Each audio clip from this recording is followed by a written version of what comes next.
Treasure Island. Chapter 2. Black Dog Appears and Disappears.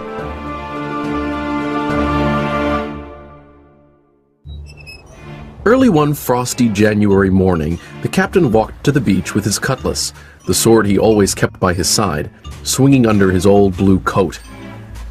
He carried his brass telescope under his arm, and he had his hat tilted back on his head. The old man's breath hung in the air like smoke. Mother was helping my sick father upstairs, and I was setting the table for the captain's breakfast, when the door opened and a pale, greasy-looking creature walked in. He was missing 2 fingers from his left hand, and he wore a cutlass too, but he didn't look like a seafaring man. "May I help you, sir?" I asked. "I'll have some rum," he said. "Are you setting that table for my mate Bill?" "It's for the captain," I said. "Well," he said, "I expect Bill might like to be called Captain. Does your captain have a scar on one cheek and a pleasant personality when he's drunk? Has he a sea chest that he guards most carefully?" I nodded. "Now, my lad, tell me, is my mate Bill here?" "He's out walking," I said. "He'll return soon." "Ah," said he. "Good." The stranger hung around the door like a cat waiting for a mouse. Once, when I stepped outside, a change came over his face, and he angrily said, "Get back in here." Then, he suddenly became very polite, half smiling and half sneering. "You're a good boy." He patted my shoulder. "I have a son of my own." Then, the stranger looked out the window and said cheerfully, "Ah, here comes my friend Bill.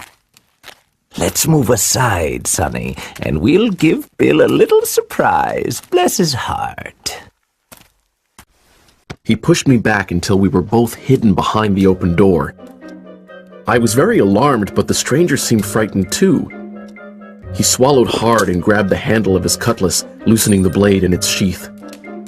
Unsuspecting, the captain marched in the door and across the room to the table where his breakfast lay. "Bill," the stranger said in a bold voice as he pushed me away.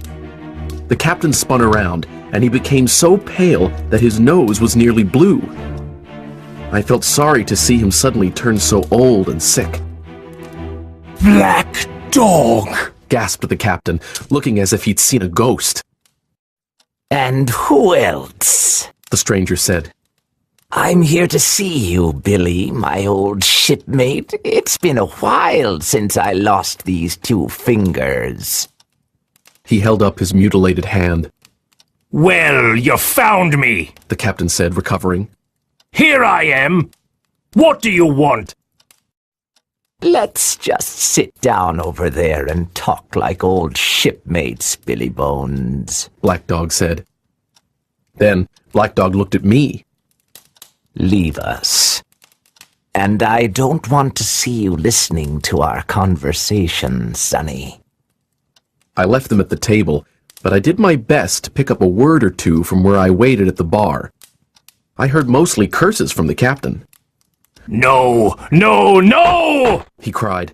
"If I'm going to hang, then everyone will!" They shouted and swore and began to fight, knocking over a chair and table. I ran over to watch as their cutlasses clashed. Then Black Dog let out a cry of pain. He turned and started to run with the captain right behind him. Blood was streaming from Black Dog's left shoulder as he sprinted through the door. The captain took aim with his cutlass and threw it at Black Dog, and he might have split Black Dog's head in half, if not for our big sign saying Admiral Benbow. The frame still has a nick where the sword hit it. Despite his wound, Black Dog ran off and disappeared over the hill. The captain rubbed his eyes and went inside.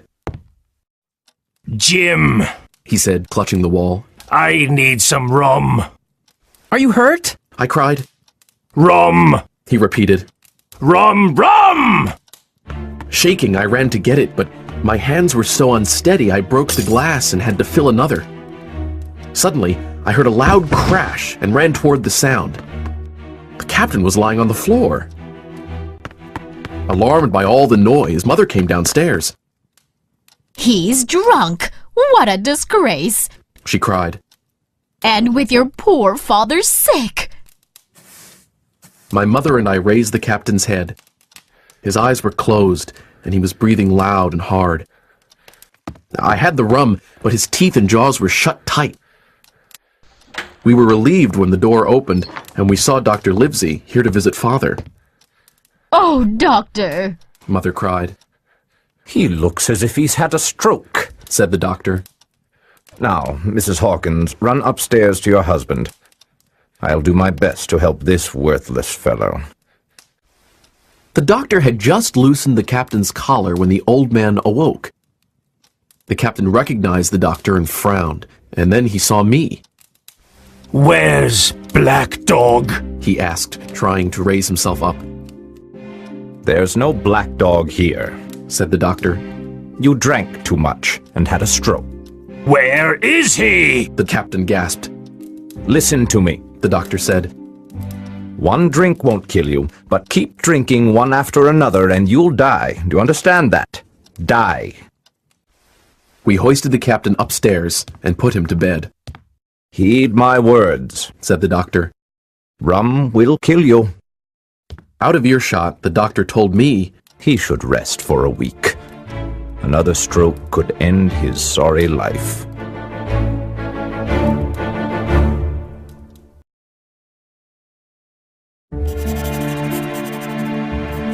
My name is Jim Hawkins, and Squire Trelawney and Dr. Livesey asked me to write down the whole story of Treasure Island from beginning. Jim, he said, I've been good to you.